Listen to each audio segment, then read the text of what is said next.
आपका दिमाग आपका दोस्त नहीं, आपका सबसे बड़ा दुश्मन बन सकता है। हर रात एक ही सवाल बार बार, अगर ये गलत हो गया तो लोग क्या सोचेंगे, अगर मैं फेल हो गया तो। यह वीडियो आपका दिमाग शांत करना नहीं, आपको दिमाग समझाना सिखाएगा। आप दिन में काम करते हैं, सब ठीक चलता है, लेकिन रात होते ही दिमाग जाग जाता है। पुरानी बातें, अजीब कल्पनाएं, भविष्य के डर, एक छोटी सी गलती एक बड़ी फिल्म बन जाती है। आपने कुछ कहा या कुछ नहीं कहा, दिमाग तुरंत बोलता है तुम गलत थे।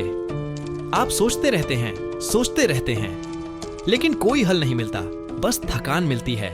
आप अकेले नहीं हैं। यह समस्या आज करोड़ों लोगों की है। इसका नाम है ओवरथिंकिंग और इसका साथी है एंग्जाइटी। विज्ञान समझते हैं आपके दिमाग में एक हिस्सा है, नाम है अमिगडाला। यह खतरे पहचानता है, यह तेज है, बहुत तेज। जंगल के समय में यह जरूरी था, लेकिन आज यह हर बात को खतरा मान लेता है। एक मैसेज, एक कॉल, एक चुप्पी, अमिगडाला बोलता है खतरा है। फिर दूसरा हिस्सा आता है, नाम है प्रीफ्रंटल कॉर्टेक्स। यह सोचता है, यह फैसला करता है, लेकिन जब डर ज्यादा हो तो यह हिस्सा धीमा पड़ जाता है। तब दिमाग एक लूप में फंस जाता है, एक ही सोच बार बार। इसे कहते हैं थॉट लूप। ओवरथिंकिंग असल में एक सेफ्टी सिस्टम है जो जरूरत से ज्यादा एक्टिव हो गया है।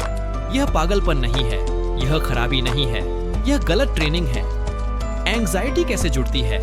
ओवरथिंकिंग सिर्फ सोच नहीं है, यह शरीर में भी असर करती है। दिल की धड़कन तेज, सांस उथली, पेट भारी, यह सब होता है स्ट्रेस हार्मोन से, जिसका नाम है कॉर्टिसोल। जब कॉर्टिसोल बढ़ता है, दिमाग और डरता है, और डर और ज्यादा सोच लाता है। एक चक्र बनता है, सोच, डर और ज्यादा सोच।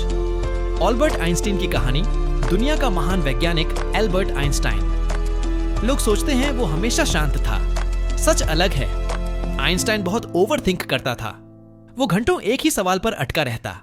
वो खुद लिखता है, मेरा दिमाग मुझे थका देता है। लेकिन फर्क क्या था? आइंस्टाइन सोच से लड़ता नहीं था, वो उसे दबाता नहीं था, वो उसे ऑब्जर्व करता था। वो कहता था, मैं सोच नहीं हूं, मैं सोच को देख रहा हूं। यहीं से उसका माइंड कंट्रोल शुरू हुआ। वो दिमाग को बॉस नहीं बनने देता था, वो दिमाग को टूल बनाता था। माइंड कंट्रोल का असली मतलब माइंड कंट्रोल सोच को रोकना नहीं है। माइंड कंट्रोल सोच को चुनना भी नहीं है। माइंड कंट्रोल सोच को देख पाना है। जब आप सोच को देखते हैं तो आप उससे अलग हो जाते हैं। आप सोच नहीं, आप ऑब्जर्वर बनते हैं। यही सबसे बड़ा फर्क है। यह समस्या अक्सर समझदार लोगों में ज्यादा होती है। यह एक कड़वी सच्चाई है। ज्यादा सोचने वाले अक्सर ज्यादा समझदार होते हैं। उनका दिमाग डिटेल में जाता है। प्रॉब्लम यह है कि दिमाग ऑफ होना नहीं जानता। स्मार्ट दिमाग ओवरवर्क करने लगता है। इसलिए ओवरथिंकिंग कमजोरी नहीं, बिना कंट्रोल की ताकत है। साइंस बेस्ड तरीके, प्रैक्टिकल सॉल्यूशंस। पहला नियम, सोच को रोकने की कोशिश मत करो, रोकना उसे और मजबूत करता है। दूसरा नियम, नेमिंग। अपनी सोच को नाम दो, जैसे यह डर है, यह कल्पना है। रिसर्च कहती है कि नेमिंग से अमिगडाला शांत होता है। तीसरा नियम, दिमाग में नहीं, कागज पर लिखो। लिखना लूप को तोड़ता है। चौथा नियम, शरीर को मूव करो, चलना, स्ट्रेचिंग या हल्की एक्सरसाइज।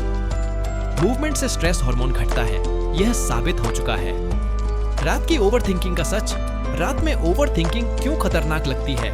क्योंकि रात में दिमाग थका होता है, लॉजिक कम और इमोशन ज्यादा होते हैं। इसलिए रात की सोच दिन में अजीब लगती है। रात में लिया गया फैसला अक्सर गलत होता है। इसलिए एक नियम बनाओ, रात को कोई बड़ा फैसला नहीं। निष्कर्ष, शांत दिमाग का असली राज क्या है? शांत दिमाग खाली नहीं होता, शांत दिमाग क्लियर होता है। उसमें सोच आती है लेकिन टिकती नहीं, जैसे बादल आते हैं और चले जाते हैं। आप आसमान हो, बादल नहीं। आपका दिमाग दुश्मन नहीं है, यह बस एक अलार्म है जो बहुत तेज बज रहा है। आपको अलार्म तोड़ना नहीं है, बस वॉल्यूम कम करना है। दिमाग को शिक्षक बनाओ, मालिक नहीं। आप सोच नहीं है, आप सोच को देखने वाले हैं। जब यह समझ आ गई, एंग्जाइटी कमजोर पड़ जाएगी और कंट्रोल आपके हाथ में आ जाएगा।